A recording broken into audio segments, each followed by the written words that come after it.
Assalamualaikum warahmatullahi wabarakatuh. Shalom, Om Swastiastu, Namo Buddhaya, salam kebajikan dan salam sejahtera untuk kita semuanya. Nama saya Intan Ayu Wulandari. Saya merupakan mahasiswa Sisipol Raja Haji Tanjung Pinang. Video ini merupakan video tugas ujian tengah semester saya, mata kuliah Sistem Hukum Indonesia, dengan dosen pengajar Bapak Fahmi Amriko SHMH. Baiklah, langsung saja kita saksikan dan kita simak video saya. Apa sih yang dimaksud dengan sistem hukum? Sistem hukum merupakan kumpulan dari unsur-unsur yang masing-masingnya saling berinteraksi dan bekerja sama untuk mencapai satu tujuan. Nah, ada juga nih beberapa sistem hukum menurut pandangan para ahli. Yang pertama menurut M. Friedman. M. Friedman menyatakan bahwa sistem hukum adalah suatu sistem yang meliputi substansi, hukum, dan budaya hukum. M. Friedman juga menyatakan bahwa sistem hukum memiliki 3 macam unsur. Yang pertama adalah substance, yang artinya substansi hukum. Yang kedua adalah struktur, yang artinya struktur hukum. Dan yang terakhir adalah legal kultur, yang artinya kultur hukum.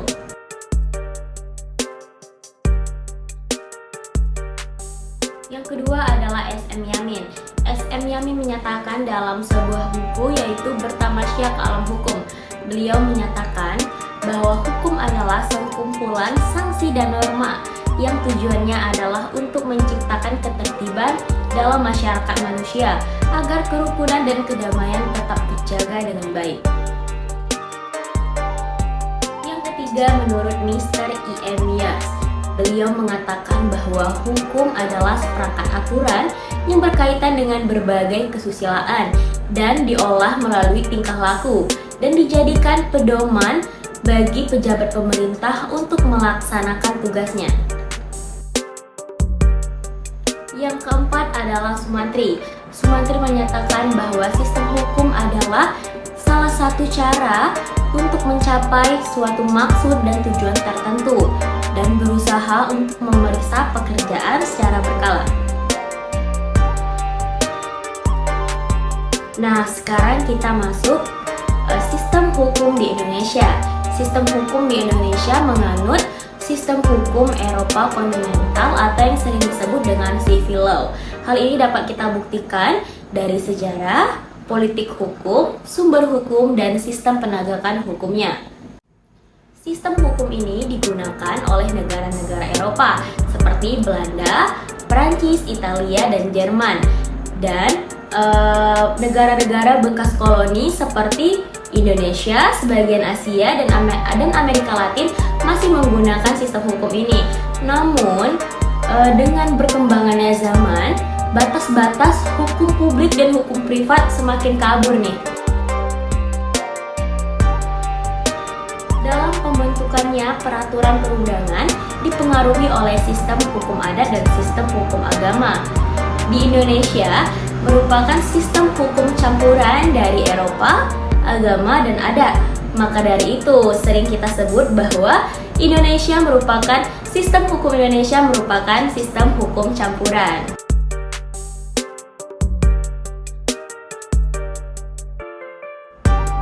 Nah, apa aja sih sumber hukum di Indonesia? Ada 5 sumber hukum di Indonesia. Yang pertama adalah Undang-Undang Dasar, yang kedua adalah kebiasaan, yang ketiga adalah traktat, yang keempat adalah jurisprudensi, dan yang terakhir adalah doktrin.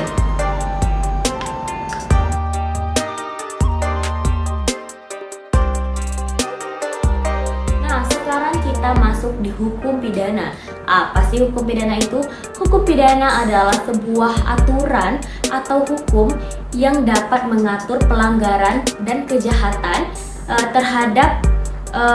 terhadap kepentingan umum, dan kepada pelakunya dapat diancam oleh suatu siksaan dan penderitaan. Hukum pidana itu sendiri mempunyai suatu tujuan yang paling mendasar nih.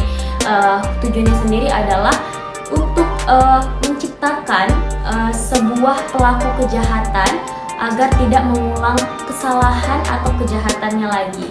Nah, itu dia sebuah tujuan mendasar dari hukum pidana.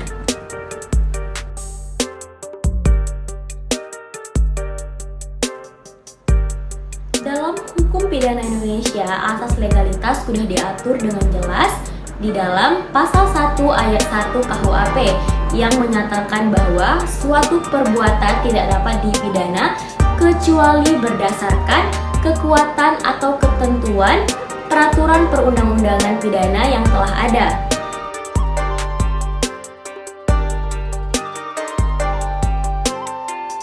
Apa sih asas legalitas itu? Asas legalitas adalah suatu asas yang terpenting di hukum pidana. Bahkan, asas legalitas adalah disebut sebagai rohnya dari hukum pidana. Dalam asas legalitas ada beberapa makna yang menyatakan bahwa hukum harus tertulis atau lex scripta. Yang kedua adalah hukum harus jelas, tidak boleh ambigu, atau yang disebut dengan lex serta. Yang ketiga adalah hukum tidak boleh dianalogikan atau disebut juga dengan lex scripta. Yang terakhir adalah hukum tidak boleh diperlakukan surut atau yang disebut dengan lex propria. Nah, definisi dari hukum pidana material. Hukum pidana material merupakan suatu aturan hukum yang memuat tindakan pidana. Nah, dari sumber hukum material inilah yang menentukan isi peraturan hukum yang sifatnya dapat mengikat orang.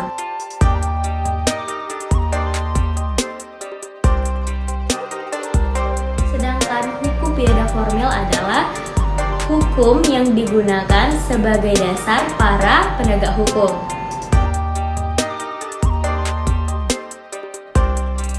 Terakhir nih, apakah yang dimaksud dengan delik formil dan delik material?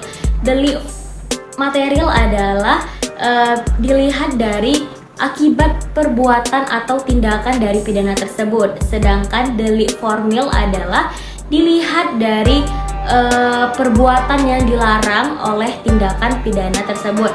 Itulah yang dimaksud perbedaan dari delik formil dan delik material.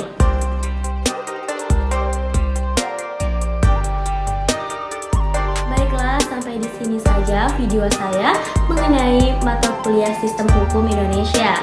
Terima kasih telah menyaksikan. Sampai jumpa. Wassalamualaikum warahmatullahi wabarakatuh.